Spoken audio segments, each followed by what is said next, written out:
And that teaches companies how to implement AI in their business. Yeah. All right. So you just have to talk about AI and you trigger them. Yes. What are your biggest revenue generators? Which one is it, the info product or the AI automation? Info product is like we selling more. Right.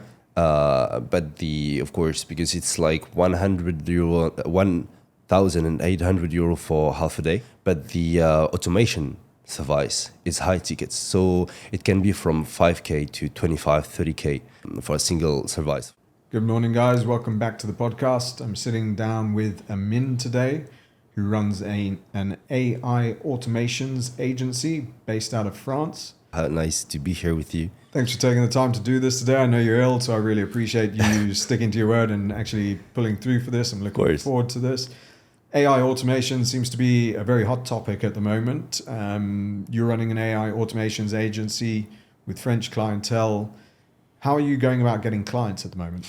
The thing is, most of my clients comes from prospection. So we do prospection through LinkedIn, through cold mail, and sometimes we have some cold calls, but we also have just recommendation that clients likes the way we work with him, so he recommend us to another one. This is the first thing, but we also do ads as well, like of course meta ads most likely and Instagram, and the last point is content creation. Okay. So, yeah, I think when we spoke last, you were saying most of your clients are coming through content creation. Is that correct? It depends. When it is automation, yes, okay. It's from content creation. When it is just like online courses, it's because super general. It's more like our ads through Instagram, through Meta. Okay, so you've got two different products. You've got AI automation and the information product, which is also about AI. Okay. 100%. Like we're teaching you how to use LLM in your company with specific cases that relate to your industry. So, for example, if it is a tourism agency, we're going to help you how to make all the, the tour easier and all with whether it is ChatGPT or DeepSeek, which is you can have in local, so it's better for privacy, and many others. Tools, AI tools, and also we just provide at the end a tool that will suit with your processes, just like to make it easier on a daily basis for you and your processes, you and your employees. So yeah. Okay. What are your biggest revenue generators?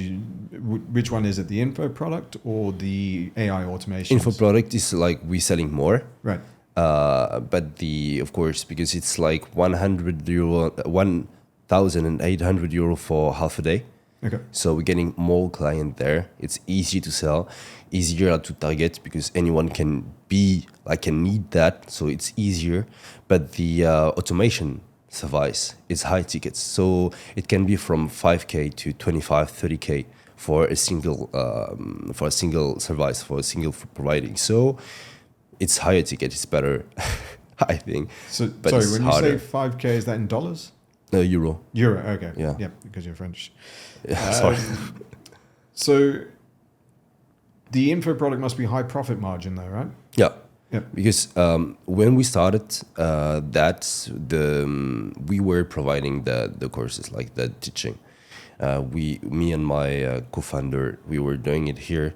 In France. So, but now because I leave France and I'm in Dubai, we're hiring some stuff. Yeah. So it costs more, but it's better to scale because of course I can be everywhere. Yeah. And sorry, how much is the info course when you purchase it? Around 800, 1,200. So it's nice. Very much expensive than doing it yourself, but you can have more clients, of course. And that teaches companies how to implement AI in their business. Yeah. All right. So you just have to talk about AI and you trigger them. Yes. Like so easily. Then you explain what's the value you're gonna bring them, like concretely. How they will benefit AI, whether it is saving time or saving costs or whatever. So they love it. And the more the AI thing is magic, the more in it they will be. Like for giving them example of how it can streamline these, making this without thinking about it, or also content creation, image creation, like a creative thing, it's super effective. When I show them with Midjourney or GPT 4o how it's working, making ads, they love it so much. So brilliant. they really enjoy it. Yeah, I think it would be a great place to start is with your sales and specifically your content generation, because from what I've seen, the Networking Wizard showed me one of your reels that went super viral. What's the process there? How do you start with a piece of content? How do you generate your hooks to get clients? And what's the full process? So the full process is, first of all, I thought about like doing it because organic leads are way better, cheaper, and everything. So I can control it, and whatever when it's in the AI industry, I can sell the courses, the info product, I can sell the automation, I can sell many things. But most likely, to be honest, on my social network, I'm talking about AI, but people are contacting for bigger projects, so it's automation. So the thing is, I have on Notion my tab where I can like organize my 3 to 4 hooks, testing them. I see which one is the best, and when I find one works well, just doing it again and again and again on many purpose, many different like subject about AI. Okay. And I just found them by searching on TikTok, Instagram, looking what is trendy by the moment. Okay. And the second thing is breaking value. In every of my reels, I have to bring value to the final customer, Right. like whether it is using that AI, doing this quicker and whatever. And then just like I ask them to add a comment, like to add something like AI, and I will send them the details by a message. Nice. So that brings more engagement to my reels and making it viral. Yeah. Okay, so it sounds like you have a PDF or a document or something you offer them at the end. Exactly. Of that, some value. Yeah. For them to start implementing in their business. Exactly. It can be the prompt, Right. or sometimes it's also like the automation workflow. Okay. So it depends, or just like the name of the tool. A small piece that's valuable to them that they can start using. Exactly. Right. Yeah, because the thing is with automation, you can provide the blueprint, which is just like the workflow, and they just have to copy paste. But it's not that easier than to connect. So they always need me after that. So yeah, that's the point. But the thing I understood like lastly is that now I wanna like own. I wanna own my community. It's not that huge yet on Insta. I'm starting TikTok as well, and I'm since 6 months on LinkedIn. So the thing is, what I want to do is just like bringing them to a private space, not Discord because it's not professional enough, but it's good. Yep. It's more into like school.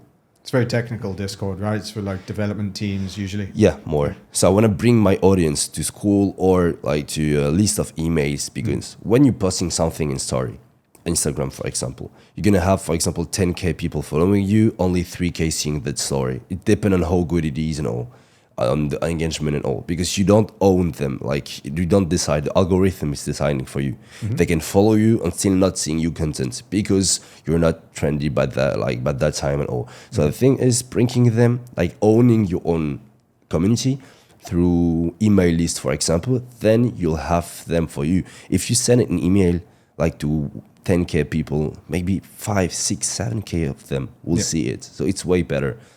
Yeah, email is massively underrated.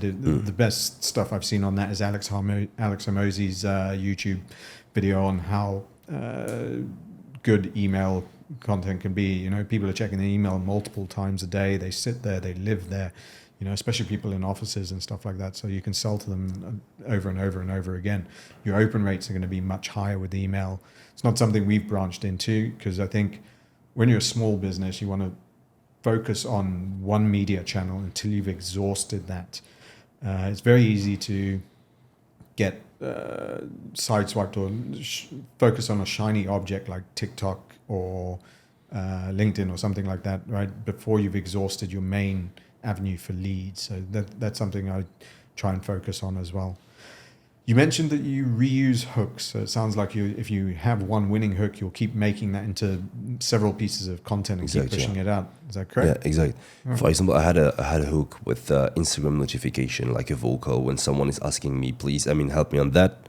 I'm using again and again and again because it works well. So I also saw that often on Instagram when people do have their main hook, they use it and use it and use it again, and just like trying new hooks to see which one can work, but at least once a week or twice a week using the same one.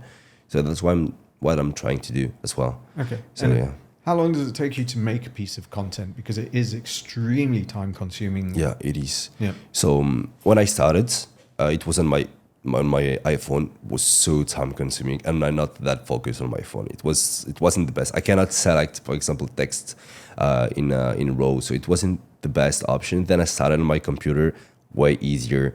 And the more you're creating content, the more piece of content you'll have to reuse, and the more used to it you'll be. So now I'll say like for real, less than an hour. Oh, that's actually very good. Yeah. Yeah, because now I know what to do, and I have most of my clips already, so it's better, it's easier. And I consider that once a week on Sunday, I'm looking for new content, and I'm like scheduling it for the whole week. Nice. So I have my calendar, and just like that day, and that day, between TikTok, Instagram, and LinkedIn. But to be honest, LinkedIn most likely is automated. Right. So I don't do it myself. I just like write the titles, then I just create the content for me and post it automatically. Okay. And you mentioned you have a team behind you. What are they doing with regards to lead generation and sales? So for lead generation, I have someone for ads. Okay. I don't do it myself. Right. So that's the first thing. And same, we have two people like from basically they are from the school I was in. They are intern, and they do like the prospection on LinkedIn. Okay. So they're reaching out to customers every day. Yeah. There's a limit on LinkedIn on how many people you can reach Yeah, out to. you have a limit, but the thing is, we don't go over that limit. Just like to stay in, and see it's on different accounts, because the thing is, the more accounts you have, the easier it will be, and they can use theirs. So that's better because yeah. What's the kind of hit rate you get with outreach? With I say like it depend. I say over the conversion, the hit rates, over 30 to 40% of them are opening the messages. Then it depends on how good we are at closing. But the thing is, I notice a real difference, because I told you now I'm in Dubai. I'm trying to do it in Dubai as well. A huge difference on LinkedIn between Dubai and France. Yeah. In France, it's so much easier. Oh, really? So just like to explain you how I do, I target someone. I'm sending they are sending a message saying like, I love what you're posting. I want to learn more about the industry, and if you want, I just created that content that can relate with what you're doing on AI. So we send the content first, then at the end of the Notion page we're sending, you have an appointment link, and they can click on it, or just like asking you back for a call, whatever. They often do that. Like I say, 25% of the time they're doing it in Dubai. At least they get the content, so that's good. But I don't often have any call with them. It depends whether it is like foreigners in Dubai or like Arab Middle East in Dubai. It's not the same way of working, I'll say. For them, it's more like just calling them straight. Interesting. Yeah, so I can find their number with many tools, as you know. So I find the number, I call them straight, and then it's way easier. But to be honest, the only clients I had here in Middle East, in Dubai, was like thanks to just like connecting, networking. Oh, really? Otherwise, just calling them, okay, LinkedIn, absolutely not. But just calling them, it works sometimes, and most likely just going straight to them. Like I'm going in one of my friends' place. He's a Emirati. We're watching football, having tea, shisha, whatever, FIFA. I'm killing them, by the way. And there is so much easier. We're just like talking and explaining what they do and how I can help. It's way easier. Yeah, I hear that a lot. That a lot of business here is still done on a handshake, quite old school. Yeah.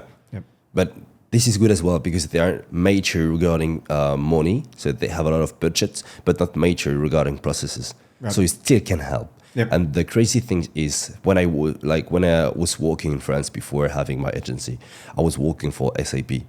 It's a big tech company, so they are like state of the art regarding tech. They are the best, but they don't use AI. They have like inside courses for AI and all, but they're not good at all. So that's how I started. Wait, they can do it, so I can help on that, I'm sure. So this is how I started. And here you kind of have the same problem. So, but even less major regarding AI, regarding processes, regarding tech. A lot of them still using Excel sheets and all. No. So it's so much easier. Nice. Yeah, I saw some statistics around businesses in the US, and 70% of them are owned by baby boomers. So I'm assuming those people don't use AI at all. You know, they're not sure on how to use it. They're not educated on how to use it. Strikes me as a massive opportunity now to sell AI agents, AI implementations, anything around AI really. I think you're in the right business, and that's why I wanted to sit with you today. So I appreciate you coming. So let's talk about delivery a bit. What are the kind of, aside from the information product that you sell, you're doing AI automations for a company. What do they look like? What do companies generally ask you for? What do you go in and implement for them? Most of the time regarding automation is like basic processes, sorry, they already have. So they call me and they say, okay, I have this struggling with. That is so long. Sorry. Can you help me on that? For example, if it is an accountability agency or whatever, so you go there and they receive the invoice by mail and they have to do the invoice, like lecture kind of to put it in another tool. What will generate the bilan. I don't know in English. Purchase order, maybe? Yeah. Right. Not the purchase order, but the receipt. The tab, the account tab at the end of the day. So right. The thing is, okay, you're receiving it by mail, just like I just ask you to slide it in a Google Drive, wait 2-3 minutes, and you'll have it all done in another Google Drive. So this is how we can help them. Just like them, it comes from a PDF to PDF, all done. Like the work, they don't need accountability assistant anymore. Yep. This is the first example. Or we also have just infopreneurs, just like who needs us like to streamline or to automate how they do create contents. For example, as I'm doing for me in LinkedIn, they often ask that. And sometimes it can be even more complex. For example, I have this chatbot with my clients, and the chatbots cannot answer about what we know in the company. So the thing is to create a workflow who can go from the chatbot to to some document they have, documentation, Excel, PDF about the company, about the clients and all. And then the chatbot will come back to the client with the information regarding what they know. It's an example, but we also have just mails. For example, you like customer service. You have your clients. You have a lot of clients with plenty of problems they want to resolve. They're going to ask the customer clients by mail, and he can answer himself. Right. Just knowing the list of clients, what they purchased, what they have now, and the problems they can have, how to resolve it. So that's the things. You have many other options you can do with automation. The thing is, automation is as simple as that. You have tools, you can connect them together and add AI in the middle. To make an intelligent decision. Yep. And to answer, just to answer for you. Yep. Yeah.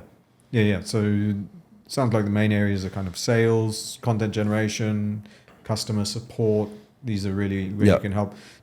It sounds like you can resell these as well. Like if you do it for one company, like you could just resell this on to 10 other similar companies. You know, if there's other accountability companies, you could just resell this to them. And exactly. Yeah. You resell the same, but it's not always the same exact process. But you have just to manage, change a bit, modify, and it's going to be good. Yeah.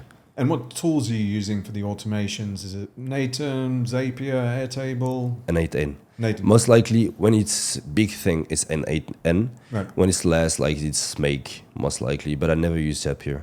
Okay. I don't really like it personally. It's good, but I think you have Zapier, then Make, and when it's getting more complicated, N8N. Yeah. Because N8N, you can code your own, the small points you have and whatever. You can code it yourself, so it's way easier to go deeper and be more precise. Mm-hmm. But when you don't need to go that deep, Make does the work for you. And Nathan, N8N is a very nice user interface as well. So anyone without code experience can start this business, right? They can start doing it for themselves. Oh yeah, for sure. My background, I did engineering for 2 years, then business school. So I was just working in tech companies. So I found the problem there. I was working for IBM, then SAP. So it's big tech companies. So I fall in love with tech softwares and all. But the things about automation, I learned it myself. And I learned it enough like to provide my first clients. Then I just hire people to do it because they were faster than me and better than me. But I can understand what the client needs and what my developer is saying to me.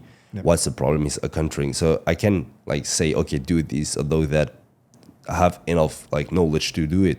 But I learned that by myself, and some friends helped me and all, just like straight without school. Yeah. Nice. And you say developer, so do you have someone doing do you have someone doing delivery now as well? Has the team expanded to that? No, we're still doing delivery. Yeah, Okay. we're still in touch with the clients. When it's like to close delivering and CSAM, we're still doing it ourselves. Right. Me and my co-founder, so yeah, we're still doing it ourselves. But for the development thing, it's like developers we have in Algeria. So because I'm Algerian as well, half Moroccan, half Algerian, it's easy to speak with them, which is like same culture and all. So yeah, and of course it's cheaper. Yes, that's absolutely. why we're in Algeria. We hire from offshore as well, so countries like Nepal and sometimes other development companies generally hire from India or Pakistan. But yeah, they're much cheaper than hiring in France or UK and stuff like that. Definitely. Yeah, nice and day. I don't know how companies in the UK are going to compete with us because we're based in Dubai now. We don't get taxed. We hire cheaper. We've got so many advantages. It must be crippling these UK-based companies. But so if you were starting out today, how would you start to get your first client? I think that just I will target one or two industry. Right. So I will write the messages, I will prepare the mails if needed, the pitch by phone if needed, and also some content to deliver. As I told you, like my LinkedIn strategy is like to provide a content first. Mm-hmm. So I will provide these contents, just create these contents about a specific case in their industry on how to like improve your process thanks to AI. So first I'm doing this, then I'm targeting a lot of accounts through LinkedIn. You have some free tools for 20 a month, 20 days that can help you doing it faster, but you can also do it by yourself, just like manually. Yep. And you send messages.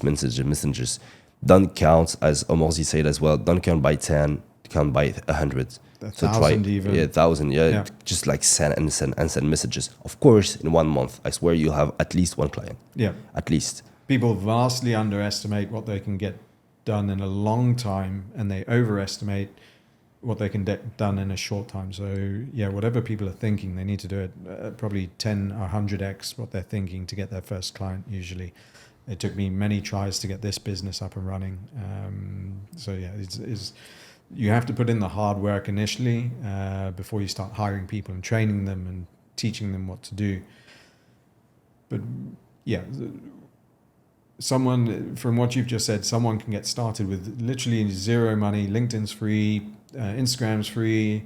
Like you maybe $5, $10 or something for ads or something like that, but you can start with nothing, just your phone. Yeah, definitely. Even ads without, because I started without ads. I started ads after my first client. Right. So even without ads, you can start that business. Just like CapCut as well is free. So just like do it, start, and you'll see. Just post on every week basis, and you'll have some audience, some reach. With that reach, try to talk with people. And something which is interesting about LinkedIn as well, I just go on like viral content and posts about AI, about automation, and I look at the commenter, like the comments, and just like sending them a message. Nice. Oh, it was a nice post. I see like you are interested in that. I can help you in that. Or I had made that content about AI. So yeah, there is many ways to reach them. When you want to put money in it, you have Phantom Buster, which is like can help you doing this in an automated way without hands. Because there is something as well in automation. There is some tools. It's very like some tools that are very hard to automate because they block you. They know like if you automate that, you won't pay for it. LinkedIn is one of them. Yep. Yeah, they're very strict around automation. They don't want to spam their user base. So exactly, yeah, that's why they set really low limits. I think it's like 200 connects a week that you can connect and talk to and stuff like that. Too many things like that, and then even like just like Revolut as well, and Twitter now. So yeah. Oh, really? They're limiting as well. Yeah, since Musk. Yeah. Yeah, it's harder. Yeah, he changed the API price to $42,000 a month or something like that as well, which is incredible. Yeah, so yeah, it's way harder now. But you still can do it if you pay like Phantom Bus or whatever. You still can go through it. But now you have to pay. Yeah. So what way are you taking the business now? Are you focusing on the info product or the AI automations more? What do you think is more lucrative for someone to start out? And I'd say that through the simpler, of course, is info product. All right. It's simpler to make and to deliver for someone who don't know anything about AI for the moment and all. Just have like to train yourself, make something very interesting, and find, if you're not good at it, find good like teachers and whatever about it, and you can do it yourself. Right. For the automation, I think you need more skills, just because if you don't understand the clients and you don't understand the developer you are hiring, you won't do anything. So yeah, maybe the info product. The thing is, I want to start B2C, because for the moment it's only B2B, and have like people asking me on Instagram, for example. LinkedIn is most likely B2B, but Insta, I'm just doing B2B, but people B2C, like a real customer, final customer, are asking me for like help on AI. And I think there we have something to do with that. So run me through the info products, as that's the easiest route for people to get started. What are you teaching them? What do they get when they pay 900 euros a month? On what? On the information product. So what you can have is the basic things. I think if it's B2C, what you mean what I'm doing me, or what they should do? What happens? I sign up £900 or 900 euros, sorry. What do I get? Do I log on to a system which is video recordings with your information product, or am I sitting down with you to run through your business? It's as I told you, it's B2B. So they don't like really often like when it's a platform online. What they love most likely is like me or my co-founder or some teachers we're hiring, going in their place, having them around the table, 5 to 6, like 3, 5, whatever. So you actually go into the office? You go into a physical location? We're going to the office, right. So they can come in offices as well, but so we just like ran for a day, but most likely we go in their office, which is better, I think, and we start a course. So we project our computer on the wall. We have 60 slides, maybe a bit more, and explaining them how to do, like from the basic points of LLM, ChatGPT, DeepSeek, Gemini, Perplexity, to like the inside like of their company. So we do an audit first, like to understand their process and all, and then we can explain, providing, for example, GPTs, like this bots on ChatGPT, who can help you doing something with actions and all. At the end of the day, you'll have at least 3 GPTs regarding what you're doing, so to help you, and we're gonna create it with you in direct. So showing you how to do and delivering 3 GPTs by the end of the day. Nice. Something tangible at the end of the course kind of thing. Yeah. Sounds like you're undercharging for this though. I mean, to go into the offices, everything, to hire staff, I think you should be charging like much higher, like 3 to 5 times what you're currently charging. The thing is, we are like, for half a day, it's 1,800 for half a day. And we splitting it between like creative and just like, LLM. Basic creative is like more for marketing and all, and yeah, I think we could do more. And the thing is, I'm charging more when it's the government paying for it, like the aids of like the help of the governments. But when it's credit card and all, like just like straight payments, yeah, it's not.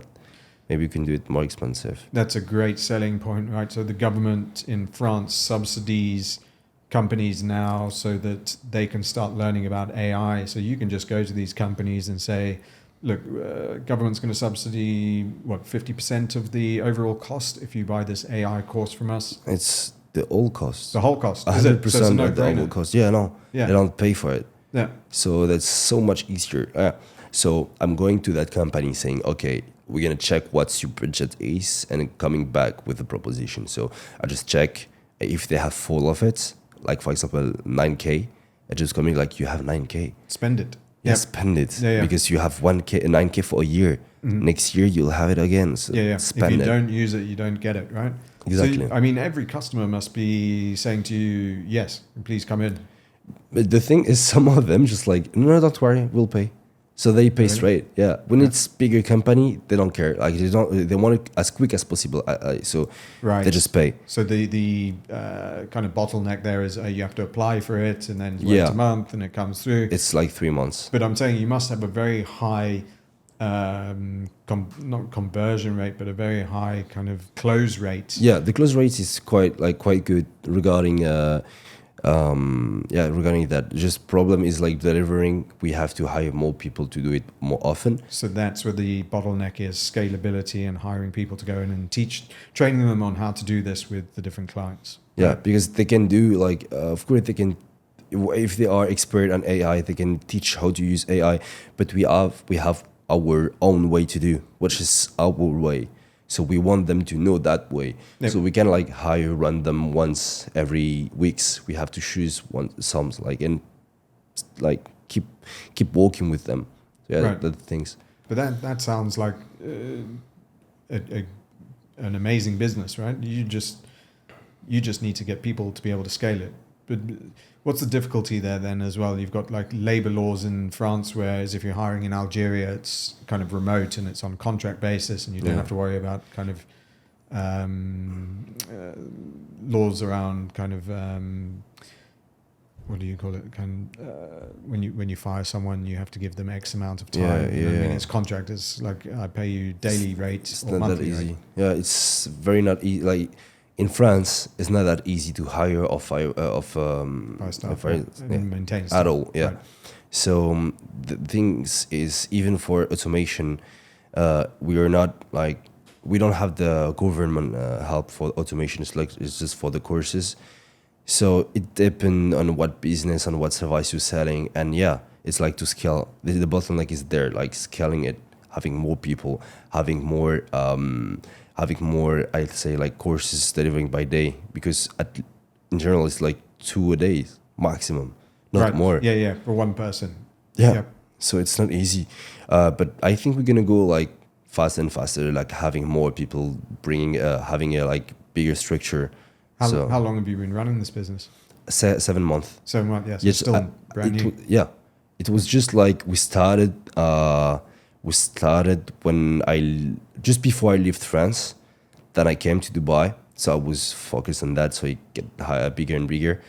But the first month is so hard. Yeah. No clients. Yeah. It sucks, man. But you'll really appreciate these periods where you're starting off a lot later on, because it becomes a lot more boring later on. You know, you've got everyone like managing stuff. You know, you've got project managers, you've got QAs, you've got developers, or whatever it is in your business. It takes the fun out of the business. Really, the most exciting part is when you're going up and you're building it and you're growing and you're learning new things, because you're growing as a person. You know, you've got to learn what you've done already: content generation, to get leads, how to talk to leads, you know, start taking payments, finance. Then you've got to learn how to look after a team, right? And these are the best times in business, to be honest with you, man. You'll really enjoy these. So savor these, capture it in content as much as possible, man. That's what I'll save it then. Yeah. And like the first month when we started, we were waiting for the government just to be sure that we'll have the financement and all. But at the end, when we started selling, we figured out that some of them don't even need that help, so they just like pay straight. So we were like, we should have started earlier, selling. So the thing I learned and I heard like many times, just like sell. Then you'll see, just sell. Yeah. We make problems without there being problems. So you'll go, all right, I can't do that now because I've got to wait for this to come in and then I can do it. But just go full out as much as possible. You know, deal with problems as they come on. Don't be too risk adverse as well. You know, spend your cash that you can grow the business. $1 spent in your business is going to be far better than taking the money out of the business and investing it in stocks or anything like that, because you're getting 8%. Whereas if you hire someone for $1,000 per month, you're making 4,000 euros per day, or 3,600 euros per day on that staff member when they're fully trained up, and you're fully booked for the month. You know what I mean? It's a no-brainer. So I would, even if you have to take loans, if you can make that kind of leverage, absolutely go for it. Go balls to the walls. Yeah, it sounds like you've got a great business, man. You're going to be very, very successful if you can on this thing. Yeah. So if you contact 100 businesses in France today, I'm assuming 99% of them are going to say, yes, let's do it. Let's go ahead. But the thing is 99% of, like, it's maybe 40% of them answering. Right. And then we don't have a call with all of them. The thing is, I think, and I'm assuming I'm a good seller, when I have them on the phone or physically, okay, it's more easier. Yeah, it's clutch. But when I don't have them, it's not that easy, because that's why content creation is way better. They come to you. Yes, they're warm. They're hot. Yeah. Like, cold leads suck. Yeah, so cold leads, that sucks so much. I'm like, I know that I can deliver something very interesting, like very valuable. Nice. But I cannot even talk to you. What the matter? Because you don't have the trust or the rapport or anything. Yeah. There's some cold calling person, they've got 100 of those a day, you know. It's like, I don't want to hear about this new thing you're trying to sell me. That's why. Yeah. And the thing is as well, when I'm going, like, when I started, I was in Paris. It was I think it was September, like summer. So I was going directly to the agencies, like by myself, you know, like not a suit, but just like, you know, presenting well, going there straight. And I was like, okay, I have to talk to them today. I don't find it difficult to talk with people, but it was my business. So it was harder. I wanted to make it very nice, very like straight to the point and all. So I learned something which is very interesting, and I can experiment here in Dubai. It's like social warming up. Right. You know, I'm just going to random people. Oh, like your shoes. Yeah. Oh, like your hat. Yeah. Oh, hi, nice to meet you. And it's easier and easier. So I was doing that for like 5 to 10 minutes before going to the agencies. Yes. And then once I'm inside, so comfortable speaking with them. It was so easy. Yep, absolutely. Stuff starts rolling off your tongue kind of thing. You can talk very well to the points and stuff like that. Yeah, warming up before you go into a meeting is a great piece of advice. What was I going to ask? If you don't mind, I have a question. Yes. Yeah, it's like in your side, because most likely clients comes from Dubai, Middle East, or all over the world. All over the world. It's generally we use Upwork and these marketplaces to get clients like Fiverr, TopToll, etc. We have exceptional client retention. So one thing I've learned over the period of 6 years where I've been running this business is client retention and employee retention are really where you make a lot of money, because if you can train someone up and they work for you for years, they've got all that knowledge, they get better over time, but you're paying them the same salary or 10% increases each year, you make a lot of money there. If you're getting rid of employees every 3 months, you know, and having to find new employees and train them up, you know, and then you don't look after them and nurture them and stuff like that, can be detrimental to your business. Similarly, with clients, it costs you 5 times the amount to find a new one. Exactly, to attract a new customer than it does to retain a customer. So our customers have been with us for years, you know, we've got them on retainers, and our business just keeps growing slowly and slowly and slowly like that with those customers, you know. I'd rather refund a customer if we don't deliver for any reason, you know, and make sure they're happy, or pass them on to someone good that can satisfy their requirements, because they may be a customer later on, you know. I want the people I'm generally speaking to are entrepreneurs, they're businesses with 11 to 50 employees, you know, they're going to be great clients later on if we look after them and if we do the best by them that we can, you know. I don't want to take on somebody that I can't really help. So that's how we kind of operate our business, and it's worked very well for us. And I've done a lot of work to get there as well. I've spoken to entrepreneurs with 1,000-person team call centers in Mexico, you know, as part of their business, and how they grew to those sizes of employees. And the guy I spoke to wrote a book called Hired to Quit, which is very good. And I studied that, and I spoke to him and got him on a call. Very nice guy, and he's like top of the top. He goes to Richard Branson's Islands and stuff like that. So, yeah, speaking to other entrepreneurs that are doing very well and have gone where you want to go is essential, you know. So that's the great thing about this podcast. I get to talk to a lot of different entrepreneurs like you, and you have great insights on content and stuff like that.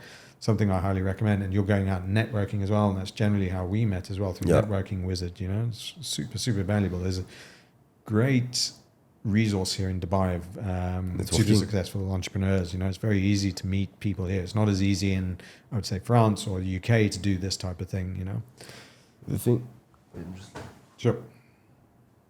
Take your time, man. The thing is, I think Dubai is one of the best places for that, like just connecting with people. Because most likely when you have foreigners here in Dubai, they are here because they are successful, or at least they're trying to be. Yes. So it's going to be just only interesting people focused on their goals and knowing what they want to do here and all. So yeah, most likely, most of the time you'll have very interesting people here in Dubai. You have some in France, but you have to look for them. You have to go in the right places. You have to like know who you are talking with. Yep. In Dubai, does not matter that much. Like you'll have anyway people, interesting people here in Dubai. So yeah, just like networking and just like going straight, doing things. For example, the content creation. I just promised one of my friends here. She's a YouTuber. She's on YouTube since years. She's on Instagram, TikTok, and she's doing like millions of views. She's living thanks to the social networks. She's like an influencer basically. Right. And she told me, okay, I mean, before your 26th anniversary, birthday, you have to post your first video. So you had a month. I did it in 1 week. Just like 1 month before. Nice. Okay, I'm doing it. And I went viral maybe after my third reel. Oh, really? Why? Because first of all, I want to deliver something good. And I just like posted the first one. Okay, that hadn't worked that much. The second one, oh, it was better. Third one went viral. Why? Because I knew I posted it. Like for me, it's better to make like 3 bad decisions in like 1 day, than having a week to do the first one, which gonna be like, anyway, it's your first one. It's not gonna be the best. So just go for it. Do it. Act out of urgency, right? That's what I like about the guys here that I'm talking to. Everyone's like on it and trying to get their stuff out as quick as possible. You've got to have your foot on the gas the whole time and be operating. And yeah, what are you struggling with in the business at the moment? What do you see as the next kind of step to growing the business? I would like for first of all, like to do B2C as well. Right. Like for the online courses, having it B2C, and as you said, maybe more having a platform, easier to scale. So, but the thing is, because now most of our clients are B2B and paid, like I'm being paid by governments, I have to still have physical, like, you know, availability, presence and all. So going B2C to be have more freedom. Like is part of that government subsidy that you have to be in their office to deliver? Not in the office, whether you are in there or they are in yours. But yeah. Is it so that it has to be physical training, right? Only because before, back in time, I started online courses. This is my third company. Like, to be honest, I had 2 first. Once when I was younger. 21 years old, 23 years old, and I'm 23, 26. And it was online courses about English, twice. English, and then I added some, informatic things like Excel, whatever, and all the languages here from Europe. And it was so easier, I swear. Like before, it was also like government financement, like, right. But it was way easier. Yeah. Less control, less rules and all as well. Just like provide them a link, connect to that link, and if you can't pay, don't worry. You have a budget allocated for that. Yes. It was like between 800 and 5K. It was so easy. Funny thing you mentioned there, because the UK got a lot more strict as well. Like we used to have very relaxed rules around subsidies. You could hire people offshore and stuff like that. Now it's got to be people in the UK delivering. I think it would probably be similar. You have to be delivering an office and stuff like that for the different subsidies. It was so much easier before, and the only thing you needed, it was the we call that the vital card. Is like, you know, the life insurance. The life insurance card, you can go to an account there, you see how much money you have. You don't have to check for the client. They can check themselves. Right. They can come with the budget, say, okay, I have 3K. So it was so easy. And that kind of business, when you had one, and it's like you have the government go, like the certification, so easy to sell as well. I sold my first company. I sold my second company. You sold them? Yeah, the really? 2 first ones, yes. Nice. So the thing is, as well, I struggled with that third one. It was having that go from the government. Right. It took like between 3 to 6 months to have it. Right. And I think government is slow to respond, right? Yeah, exactly. A lot of controls. And as I told you, it was also the fact that I wanted to have it before starting selling, which is not a good idea. Yes. Sell first. So yeah, maybe being better at scaling my business, being less involved in like finding clients, day to day. And I hope it's going to be bigger and bigger. And I think that at one point we'll have to focus on whether courses or automation. Yes. But the thing is, it's going like the trend by the moment with the company is that when we have someone taking courses and it's gonna deeper and deeper and want to go further with the AI, he takes an automation. Nice. That's the upsell. Yeah. Yeah. I don't see why you would need to get rid of them. It's generally better to focus on one thing, but those are so very similar, that it's a natural upsell for each client. You should probably, you should make an upsell process. I know some very good companies here, and they focused a lot on how can we upsell this client. So make it part of your process at the end to be like, here's a course, and you get it as a discount because you've been with us for so long, you're a great customer, or so on and so forth. Anything you want to discuss, or any questions you have, or anything you'd like to go over? We still have time? 10 minutes. Yeah. 10 minutes. I just wanted to say that I started in Paris. I moved forward to Dubai, like very quickly, to be honest. Like I just maybe after 1 or 2 months, I moved to Dubai. And the thing is, my co-founder is still in Paris. So we are one here, one there. And the thing is, here, it's way easier to stay focused, way easier to have a good routine. Mm-hmm. For example, just regarding sports, I lost at least, I think, like 15 to 18 kgs since I'm in Dubai, because easy to go to do some sport, the food, easy to have like healthy food, and everything was way easier. But you also have the reverse effect. Like you can get fat here in Dubai so easily. Mm-hmm. You have to choose your comfort, you have to choose your routine. And yeah, I think Dubai is very nice for that, just like connecting with nice people and interesting people as well. Yeah, absolutely. I mean, every podcast I've done, we've had this little bit about Dubai and how it's helping entrepreneurs. Everyone's raving about it, from efficiency to networking to, just like ease of service as well, right? Like you can have a doctor come to your house, so you can really focus your time on business. So nice, yeah. And when you are kind of running a business that works well, you feel like a shark. You feel like I'm the best. When you are where you are in your small city in France, close to Paris, you feel good. You feel comfortable in your situation. But once you get in Dubai, you're so small. Yep. You're the smallest. So you're the smallest. So you have like to do more, and you are inspiring by people. Everyone's here is doing better than you. Yes. So go for it. Do more. Makes you the best version of yourself. You have to be the best version of yourself here, right? To compete, definitely. Yeah, in everything, in dating, in business, in like everything, which is great. Yeah, I wouldn't have this in the UK. I'd be a lot less, not ambitious, but I don't know, disciplined is maybe not the right word either. Incentivized, I guess, or less inspired. Inspired. Less inspired to do better. Yeah, because in the UK I live in a small village, which is 40 minutes from London. It's not very competitive. Most people there have their own day jobs and stuff like that. It's beautiful, but less not inspired. The same energy, for sure. Absolutely. And finally, it's just like you're waking up with the sun, which is like it's warm weather, right? Yeah, a present for God, from God. Like it's so nice. You wake up, it's sunny. The day after, it's sunny as well. Yeah. No rain. It's so nice. And you're from the UK. I'm from Paris, so we know what we are talking about.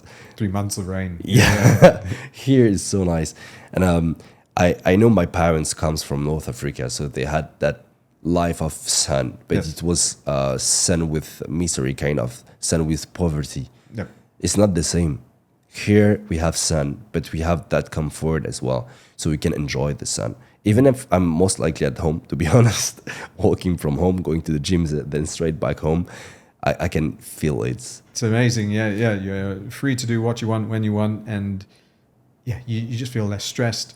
it's the grey skies that kills you, right? In the UK and France, like looking out the window, it's grey. You go to the shops, it's grey. It's paved cities and stuff like that. There's no, like here you've got the amazing architecture, you've got blue skies, you can go to the beach 10 minutes. It's just nice knowing I have the beach 10 minutes that way kind of thing. You know? So crazy. And in Paris I was driving motorbike, then you have rain, then it's cold, then it's fucking cold. You go outside, I'm like, I don't want to go. Here, like whether it is taxi or your own car, anyway, there's gonna be music and sun.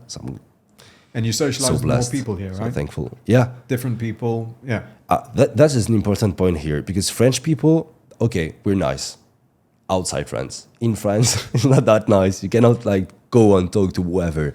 I'm doing it because I don't care. It's not the same rates of like success. Here in Dubai, it's like everyone's came alone or with a partner, so they know that they have to connect with people. Yep. It's the purpose of everyone here to get connected to people. So it's way easier to go to anyone and like just like go straight talk to them. Yes. And you don't even need that balls like to go talk to anyone in the street. Just like go to a cafe, go to a restaurant, go to a bar, go to an event. And you're going to have people talking to you or you talking to people. Yep. It's so easy. Yeah, because everyone's on the same grind, right? Yeah, you're right. Everyone wants to connect. Even like in your building, you can meet like 5, 10 different people. At the pool. Yeah. And you know that, like, for example, I love football. Like yesterday, I watched the Champions League. Tomorrow, I will watch the Champions League next week. And this weekend, I will watch the games as well. So I'm going to cafe, wherever, like in here, just close to us. Ave, Café de Paris, whatever, and you just like met people watching football as well, asking friends, do you want to come? We're gonna watch Barcelona playing and all. That bring people as well, and it's so easy to connect. You're doing some sport, gym, paddle, volleyball, football. You're gonna connect with people. Yeah, and it's something different every weekend. Like you say, you could be meeting people at the gym this weekend. It could be paddle next weekend, and then football the weekend after, kind of thing. It's cool. Lots of variety is what I'm trying to say. Yeah, so that's so nice and so easy in Dubai. So I'm blessed. I'm here. Thankful. So like, so good to have you here, Brad. Thanks a lot for doing this. Really appreciate it, man. It's a really good podcast. I think there's going to be something super valuable there. So, okay, thank you. Thanks, man. Thank you.